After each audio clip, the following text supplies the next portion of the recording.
श्रीमद्रामचन्द्राय नमः। श्री सीतारामभद्राय नमः। श्री सीतारामाय नमः।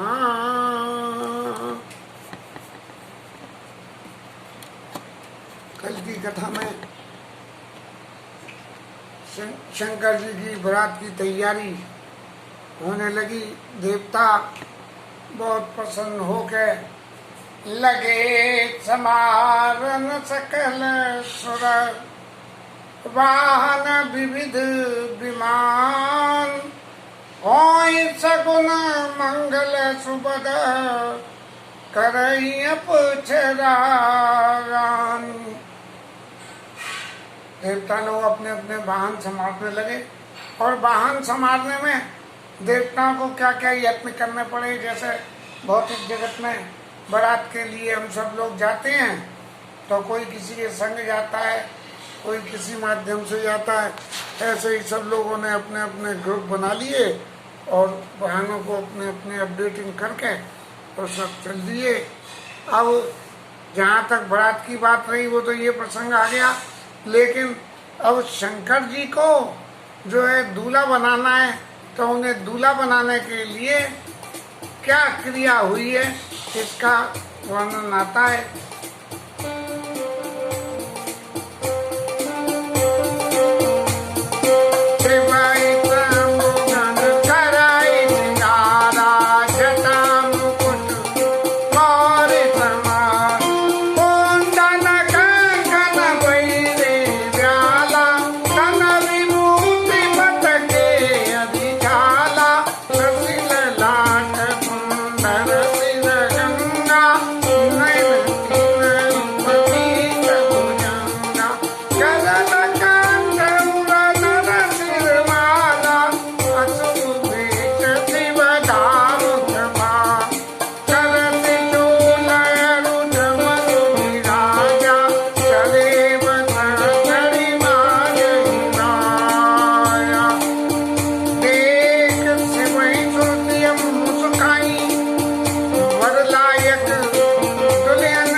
चढ़ी चढ़ी बाण चले बराता सुर समाज सब बात अनुपा नई बरात दूल्हे रूपा। विष्णु का हंस बेस तबा बोल सकल राज बिलग बिलग होई चलो सब निज निज सहित समय। शिव जी के श्रृंगार के मौके में अब उनके घर में कोई दूसरा जनाना शरीर तो था नहीं। जनरली दूल्हे के श्रृंगार के लिए महिलाएं माताएं सब लोग श्रृंगार करती हैं। किस लिए करती हैं श्रृंगार के वो श्रृंगार पहली बात तो वो लोग श्रृंगार करना जानते हैं कि श्रृंगार होता कैसा है। मर्द मानस तो लिया मुंह धोआ और पाउडर वो तो लिया ऊपर से थोड़ा कमती लिया क्या ज्यादा लिया क्या करना। लेकिन माताएं तो एक बुरुश लगा, दो बुरुश लगा, चार बुरुश लगा, ये लगा, पीला लगा, गुलाबी लगा, ऐसा करती है। तो दुल्हन को दूल्हा अच्छा कैसे लगेगा इसलिए जो है वो माता लोगों को ये जिम्मेदारी सौंप दी जाती है। इनमें बहनें और भाभियाँ और बुआएं ऐसे ग्रेट की लौकिक जगत में श्रृंगार करती हैं। लेकिन भोलेनाथ के घर में तो कोई है ही नहीं जनानी, अकेले वो है, क्योंकि आदि अंत में ही भोलेनाथ है। न इनसे पहले कोई था न इनके बाद कोई है, सिर्फ यही भोलेनाथ है। तो अब इनके जो है कौन श्रृंगार करे, कुंभ में भी कोई नहीं है इनके। तब क्या करे, तो शिव ही शंभुगण करे श्रृंगारा। तो शंकर जी को जो उनके गण थे, जो उनके संग रहते थे शंकर जी के में, और शंकर जी के गणों की व्याख्या आगे आ जाएगी बारात में के कौन है उनके गण। शिव ही शंभुगण करे श्रृंगारा, वो उनका श्रृंगार कर रहे हैं। अब घर हो तो चार चीजें हो, बाजार में जाएं तो जाके लाएं। अब उनके गण अगर बाजार में जाएं तो दुकानदार तो दुकान छोड़ के भाग जाएगा। अरे जो कौन आ गए, ये भूत प्रेत आ गए सामान लेने, इन्हें कौन दे भैया। तो शिवई शंभुगन करें सिंगारा और जटा मुकुट मोर समारा। अब उन भूत प्रेतों ने सोची कि महाराज जो है वो कैसे इनका श्रृंगार करें। तो उन्होंने क्या करा कि जो उनकी जो जटाएं थी शंकर जी की, उन जटाओं में से उसका जटा मुकुट, उसका मुकुट बना दिया। मुकुट की तरह बीच में से यूं ऊंचा और यहाँ से न्यो न्यो न्यो फिरा के जे न्यो लेके न्यो चुटिया सी न्यो, ऐसा जटा मुकुट आई मोर समारा। अब जो मोर लगाते हैं, मोर में आगे एक मुकुट का ऊंचा होता है और फिर यूं ढरिया होता है, और सांप का फन कैसा होता है वो भी ऐसा होता है। तो जटा मुकुट आई मोर समारा, उसके आगे ऐसे उन्होंने बना के एक सांप को लगा दिया और उसे आदेश दे दिया कि तू पहलवान यहीं डटा रही हो, ऐसे ही हिलियो नहीं। जटा मुकुट आई मोर समारा, कुंडल कंकन पहरे वाला। अब कानों में तो कंकन पहने, अब तो नहीं पहनते, लेकिन पहले तो मर्द मानुस पहनते थे कानों में। तो कुंडन कंकन पहले, छोटे छोटे सांपों के बच्चे जो थे उन छेद में से निकाल के और इधर से डाल दिए। पहले वाला तन विभूति, और जो भस्म की विभूति जो थी स्मशान की भस्म, उसको पट किया छाला और कमर में जो है सिंह की छाल को जो है वो उन्हें बांध दिया, क्योंकि वो तो दिगंबर रहने वाले थे। अब दिगंबर के पास तो कोई नहीं, बैठने का उनका एक आसन ही था, इसका खेर छाल का आसन था उनके पास में, वही रखते थे। एक कमंडल था उनके पास में, और क्या था ना। तो वो तन विभूति पट खेर छाला, और वस्त्र के नाम पे उनके शरीर पे केवल जो है वो सिंह की खाल जो है, उसकी छाल जो है, और ससी ललाट सुंदर सिर गंगा, मस्तक पे चंद्रमा, ये ऐसा अर्धचंद्र था। और गंगा की धार उसमें से जो लेके जो गिरती, सिर ससी ललाट सुंदर, माथे के ऊपर में चंद्रमा, और यहाँ से निकलती ये मोर, ये जटा का मुकुट, और इसके बीच में से यूं निकलती हुई गंगा, ससे ललाट सुंदर से गंगा, और नयन तीन उपवीत भुजंगा, और उनके तीन नेत्र माथे में आगे एक नेत्र लगा हुआ है। इस श्रृंगार की जो कल्पना यदि हम करें तो कितना कितना भाव आता है कि इस तरह का श्रृंगार कैसे कैसे, श्रृंगार के हर एक श्रृंगार का एक अर्थ है, जो आगे चल के व्याख्या में आएगा तब करेंगे। ससे ललाट सुंदर से गंगा, और नयन तीन उपवीत भुजंगा।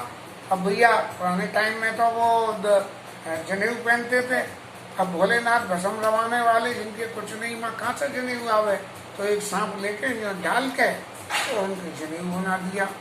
कर त्रिशूल और डमर विराजा, अब हाथ में तो दूल्हा बेत लेके चले, तो बेट तो है नहीं, तो उन्होंने कहीं के हाथ में त्रिशूल रहता है तो यही थमा दो, और त्रिशूल में लगा दिया डमरू। कर त्रिशूल और डमरू, हाथ में डमरू और त्रिशूल विराजा, और चले बसा चढ़े बाजी बाजा। अब चलने को घोड़ा तो आवे कहाँ से, कामदेव को तो भगा दिया था इन्होंने महाराज ने, तो घोड़ा काम का स्वरूप होता चाहिए। अब कामदेव को तो भगा दिया था वो घोड़ा, कामदेव तो घोड़ा तो डर के मारे आवे नहीं, तो क्या हो, चले बसा चढ़े बाजी बाजा। तो वो अपने जो नंदीश्वर महाराज के ऊपर बैठ के और पूपू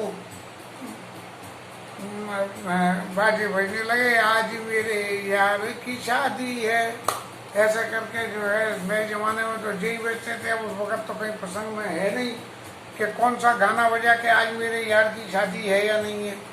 तो हम चढ़े बसा चढ़ बाजे बाजा, देख सिवाई सुरती मुस्काई।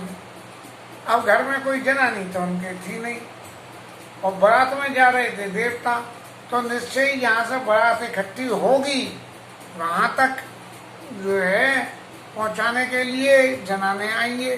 जैसे हम लोगों के यहाँ घुड़चड़ी होती है, तो घुड़चड़ी को घर से निकाल के बाहर तक विदा करते हैं, तो ऐसे ही देवता सौरे बराती थे, तो देवताओं की जनानी भी थी, लेकिन काम कोई नहीं आया उनके, डर के मारे शंकर जी के कोई उनके काम नहीं आया कि भाई जाके कोई जनानी नहीं है तो उनको कोई नेक टेरे कर दें, कुछ कर दें, उनके काजल लगा दें, उनके श्रृंगार कर दें, क्योंकि शंकर जी महाराज से सबको इतना डर लगता है।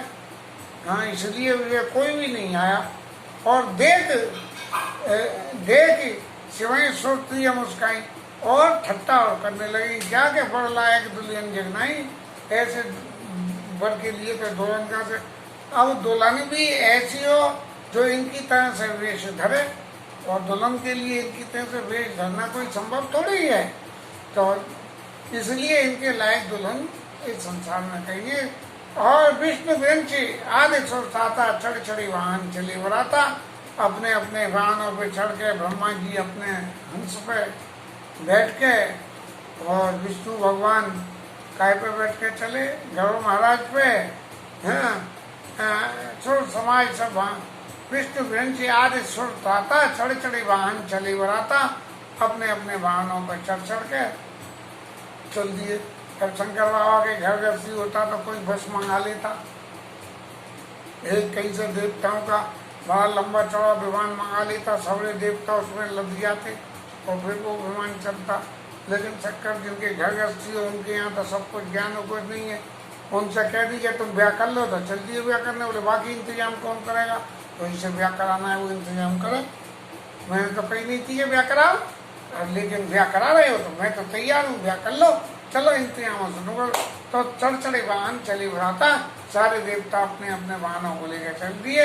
अब जब चल दिए और विष्णु भगवान ने देखा कि एक तरफ तो ये दूल्हे राजा ऐसे कि जिनके पास पहनने को शरीर में कपड़ा भी नहीं है, और कमर में जो है छाल लगा, बागंबर लपेटे हुए, मुकुट है नहीं इनके पास में, भभूति लगाई हुई है शरीर में, वैसे तो कर्पूर गौड़ में बिल्कुल कपूर के समान सफेद जिनका शरीर है, ऐसे सफेद है शंकर बाबा। और लेकिन उन्होंने अपने शरीर पर भस्म लगा रखी है। अब भस्म में कुछ श्यापन होता है, तो श्या और सफेद मिलकर जो शरीर के ऊपर में धारियां दिख रही हैं, वो तो बिल्कुल ऐसा लग रहा है कि आज के जमाने का कोई नया कपड़ा ही पहन लिया हो, ऐसा है। तो सुर समाज सब वहां अनुपा विष्णु विहंची आदि सुरताता चढ़ वाहन चले बढ़ाता, और सुर समाज सब भांत अनुपा नहीं बरात दूल्हे अनुरूपा। दूल्हे के अनुरूप बरात तो है नहीं, सब तो सजे समरे सुनहरी कोट पहने हुए, छेली पहने हुए, गले में कोई माला, हाथों में अंगूठी, कानों में जेब, बढ़िया बढ़िया मुकुट, चमचमाती धोतियां पहन के चले। तब विष्णु भगवान चूंकि शंकर जी की साधना भी करते हैं किसी न किसी स्वरूप में, और सही मायने में तो अपना आराध्य देव शंकर जी को मानते हैं, शंकर जी उन्हें अपना आराध्य मानते हैं। तो ये तो बराबरी का दर्जा हो गया। और ब्याह शादी में जब दर्जा बराबरी का होता है तो आपस में खूब हंसी मजाक होती है, और बड़े छोटे के बीच में भी हो जाती है, लेकिन बहुत सी बातें नहीं आती हैं जो बराबरी वालों के संग में आ जाती हैं। तब विष्णु भगवान ने क्या कही सब लोगों से, अरे भाई ये सब लोग अपने मन में समझो तो सही, ये क्या हो रहा है, ऐसे बावड़े दूल्हे की बारात में तुम सब लोग जा रहे हो, तो सब तुम्हें भी बावड़ा ही तो समझ लेंगे। अब ये बारात तो उनके अनुकूल है नहीं, ये बावड़ों की बारात होती तो ठीक था। अब बावड़ों के बीच में अपनी बदनामी क्यों कराओ कि भैया शंकर के तो घर में कोई नहीं है, तो कोई बात नहीं है, यदि देवता तुम्हारे घर में कल को हमारी छोरी पूरी ब्याहेगी तो कौन ब्याहने जाएगा, कौन कहेगा अरे कुछ नहीं, इनके रिश्तेदार तो ऐसे भोलेनाथ हैं। तो इसलिए विष्णु कहा हंस विष्णु का हंस व्यसित बोले सकल दिशराज, सारे दिशाओं के हाथियों को, दिशाओं के जो कंट्रोलर हैं उनसे कही कि बिलग बिलग हो चलो सब निज निज सहित समाज, अपने अपने समाज के साथ में सब अलग अलग चलो। क्योंकि देवताओं में कोई है भी तो सब एक से एक गुरु हैं, अब एक 4 मुंह वाले, एक 6 मुंह वाले, एक 8 मुंह वाले, कोई कैसे मुंह वाला। अगर ऐसा कहें तो वो जो है विष्णु भगवान के स्वरूप मत्स्य देवता, मत्स्य अवतार वाले वो चले, मछली के रूप में उनके बारात में चले, वो भी तो देवताओं का ही परिवार है। तो ऐसे जो है जब चलने लगे तो विष्णु भगवान को तो मजाक करना, और मजाक में उन्होंने कही कि बिलग बिलग हो चलो, अपने अपने समाज के साथ चलो, अपने अपने। क्योंकि विष्णु भगवान के समाज में कौन है, विष्णु भगवान और लक्ष्मी जी, उनका परिवार 2 ही है। लक्ष्मी जी की संतति तो कोई कहीं शास्त्रों में पता लगती नहीं है कि लक्ष्मी जी की कोई संतति है, संतति नहीं है। और जहाँ तक है कोई भी माता लोग बारात में गई नहीं है शंकर जी की में, तो विष्णु भगवान अकेले। और विष्णु भगवान तो ऐसे स्वरूपधारी हैं कि जो देख के सोई मोहित हो जावे कि वाह वही वाह। और इनके में भी ऐसा हुआ, आगे प्रसंग आ रहा है। बड़े अनुहारी बारात न भाई और हंसी कराए ऊपर पुर जाई। अरे दूल्हे के अनुरूप बारात तो नहीं है भाई, दूसरे के यहाँ जाकर काय को हंसी कराते हो। विष्णु वचन सुने स्वर मुस्काने और निज निज सेन सहित विद्राने। और विष्णु भगवान का के वचन को सुन के और सारे देवता हंसने लगे। ब्याह तो कराया इन्हीं ने ब्याह कराया है, और जेई बारात में चल रहे हैं और जेई दूल्हे की खोचड़ी कर रहे हैं कि बर और हार बारात न भाई। तो सब लोग अपने अपने मुस्कुराते हुए और अपने अपने समाज के संग अलग अलग चलने लगे। मन ही मन महेश मुस्काई, मन ही मन महेश मुस्काने, हर के बिंग बचन मन ही मन महेश मुस्काई, हर के बिंग बचन नहीं जाई। भगवान को तो व्यंग करने की आदत है। जब हमारे पास आए थे प्रार्थना करने, तब भी उन्होंने क्या व्यंग करा था, अब विनती ही मम सुनो सो। अरे भैया तुम हमसे बड़े हो, सगत जगत के पालन करने वाले हो, तुम पालन कर देते हो जब तुम उस कूड़े को ठिकाने लगाते हैं लोगों को। तो और लेकिन अब विनती मम सुनो सो ऐसे व्यंग करते हैं। बोले ये विष्णु भगवान की तो आदत है, सबके संग में व्यंग करते रहते हैं और हर के बिंग वचन नहीं जाई। अपने मन में मुस्काने लगे महादेव और सोचने लगे कि कर लो भैया, अब तुम्हारी आज्ञा मानी है, तुम्हें अपना आराध्य मान के तुम्हारे वचनों का पालन करना है। इसलिए अब चाहे हमारी हंसी करो, चाहे खोचड़ी करो, कुछ भी करो, पर हमें तो ब्याह करना ही करना है। मन ही मन महेश अकलाई, हर के बिंग वचन नहीं जाई। अति प्रिय वचन सुनत प्रिय केरे, ओ भंगी प्रेम सकल गण तेरे। विष्णु भगवान शंकर जी के परम प्रिय हैं और उनके व्यंग के वचन विवाह शादियों के अवसर पे बहुत सी व्यंग्यात्मक बातें ऐसी होती हैं कि वो भी अच्छी लगती हैं, यहाँ तक के गालियाँ तक भी दी जाती हैं। तो वो ऐसे उनके वचनों को सुन के और भोलेनाथ हंसने लगे और मनी मन कहने लगे कि भाई इनकी व्यंग करने की आदत नहीं जाती है, ये कटाक्ष करे बिना नहीं मानते हैं, सबकी जो है हंसी उड़ाते हैं ये। और यदि इस व्याख्या में एक और पहलू देखें तो नारद बाबा को जब वो हुआ था तो उन्होंने नारद बाबा से क्या कही थी? नारद बाबा से जे विधि होई परमहित, और नारद सुनो तुम्हार, सोई हम करब न आन किछु, बचन न मचा हमार। नारद जी ने कही आपन रूप देव को वही, और उन्होंने कह दी कि जिसमें तुम्हारा हित होगा महाराज वही काम करूंगा। अब व्यंग में तो हित की बात कर दी और कर दिया हित की बात के बंदर का स्वरूप दे दिया और बंदर का स्वरूप दे दिया। लेकिन सोई हम करब न आन किछु, बचन न मचा हमार, जिसमें तुम्हारा हित होगा वही करेंगे। और फिर जब भगवान की माया से नारद जी मुक्त हो गए और उन्होंने कही मैं दुर्वचन कहे बहु तेरे, कामुनि मिटे पाप के मोरे, तो उन्होंने कही जब हो जाओ शंकर सरनामा हो ही दे तत्विश्रामा। और नारद जी ने कही तो भगवान ने ये कह दिया कि मम इच्छा कर दी दयाला, क्या ये सभी लीला हुई है, ये मेरी इच्छा है। तो ऐसा व्यंग नारद जी के संग करा। अरे भैया जब भी तुम नारद बाबा से कह देते अरे बाबा रहंदे काय को गृहस्थी के चक्कर में पड़ रहे थे हैं, गृहस्थी के चक्कर में तो कुछ ना कुछ होगा, जाके तू भजन कर, मैं कह रहा हूँ मेरी बात मान ले। लेकिन नहीं, उन्होंने व्यंग करा तो व्यंग के कारण क्या हुआ कि मनुष्य शरीर रखना पड़ा, पत्नी के विरह की लीला करनी पड़ी। तो हरे के व्यंग वचन नहीं जाई, भगवान की तो, विष्णु भगवान की तो व्यंग करने की आदत है और वो नहीं जाती है। तो ऐसा करके अति प्रिय वचन सुनत प्रिय घेरे और भंगी पेड़ सकल गम तेरे। वो संगी भंगी उनके पास दूर रहते थे, काले पीले से ऐसे वैसे भूत प्रेत जैसे। उन्हें कही कि जाओ सौरे हमारे रिश्तेदारों को बुला लाओ।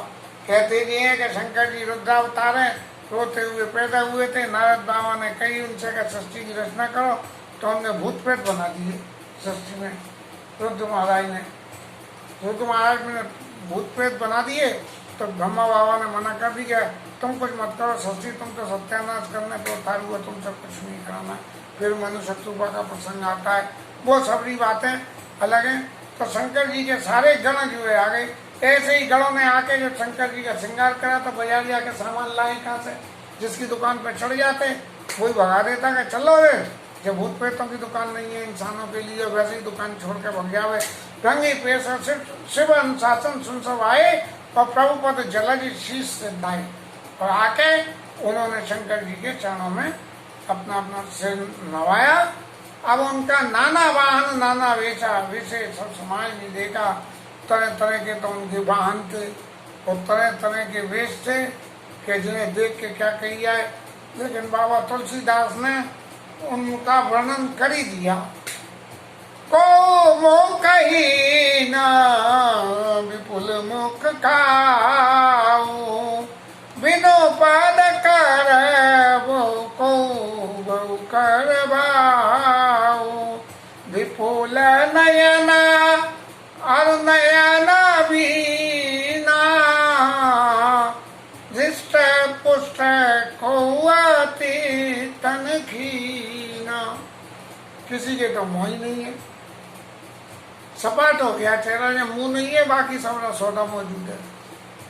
को मुखहीन और विपुल मुख पाऊ, और किसी के न्या न्या न्या न्या मोह लग रहे हैं न। और बिन पद कर को बहु पद पाऊ, किसी के पैर नहीं है, मेरा उसका धड़ी चलता चला जा रहा है। और किसी के पैरी पैर लग रहे हैं तो धड़ नहीं है।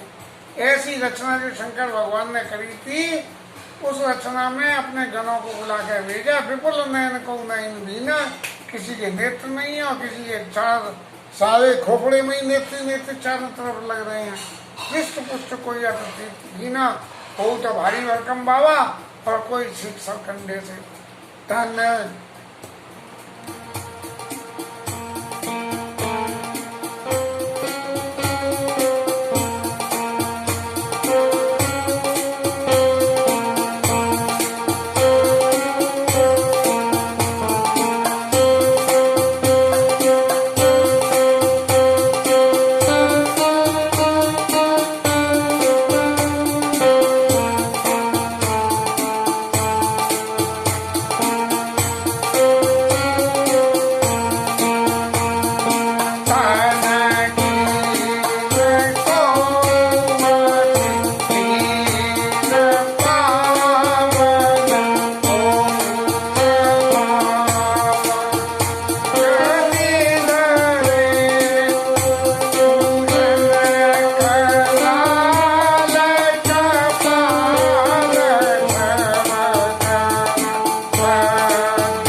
बोलूँगा पीर बावन, कोई पवित्र सा दिख रहा है, कोई अपवित्र दिख रहा है, हाँ, कोई ऐसी ऐसी शरीरों की ऐसी ऐसी पवित्र अपवित्र गतियाँ जैसी स्थिति देखने को मिल रही है।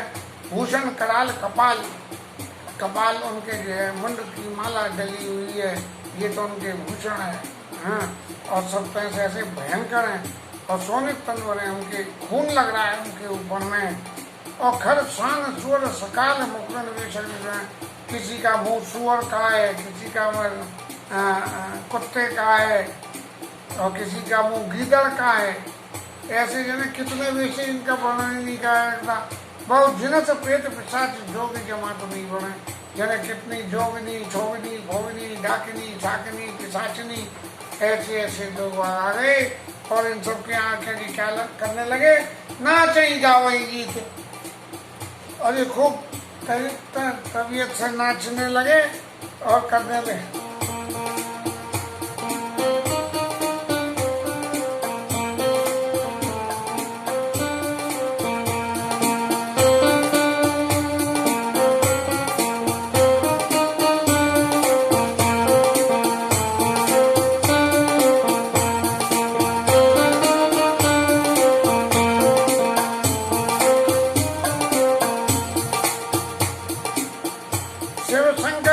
बारात और गुंदियाँ पड़ने लगी। ऐसे घंटान के लिए कोई पद बनाने की मन में थी। अब इस वक्त तो साइकिल रुक गई, बजाते बजाते आगे फिर नंबर आएगा तब करेंगे। अब जब बारात जुड़ गई है और बारात आगे बढ़ेगी, इसकी घटना कैसी कैसी घटनाएं होंगी, इनका विवरण कल की कथा में फिर करेंगे। तब तक के लिए आज की कथा को विश्राम और हरि नाम कीर्तन।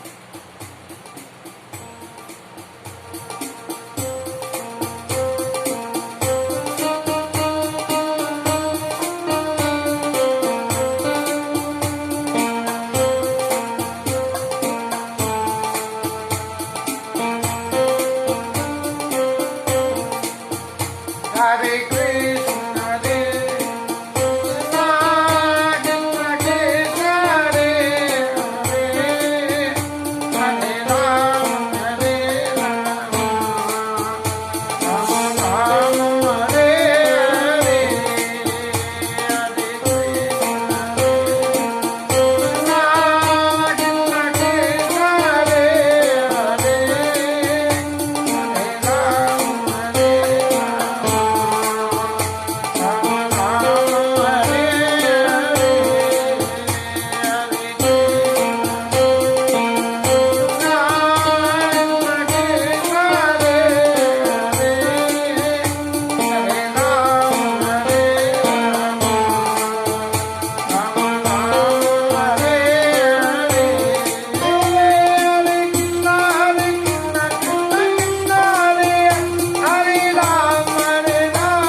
रामचंद्र जी, जय शंकर भगवान जी, जय जय श्री राधे।